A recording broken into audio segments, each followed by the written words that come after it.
ગાંધીનગરની નવી સુંદરપુરી ખાતે હુસેની એકતા કમિટી દ્વારા ઈદે મિલાદુન્નબી નિમિત્તે વિવિધ ધાર્મિક અને સામાજિક કાર્યક્રમોનું આયોજન કરવામાં આવ્યું હતું। આ પ્રસંગે અનેક દિવસ સુધી તકરીરનું આયોજન કરાયું હતું, જેમાં હાફિજ અબ્દુલ સત્તાર કાદરીએ ધાર્મિક સંદેશ આપ્યો હતો।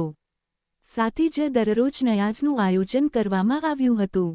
ઈદે મિલાદુન્નબીના પાવન પર્વ નિમિત્તે નવી સુંદરપુરી ઇમામ ચોકથી ભવ્ય જુલુસ પણ કાઢવામાં આવ્યું હતું।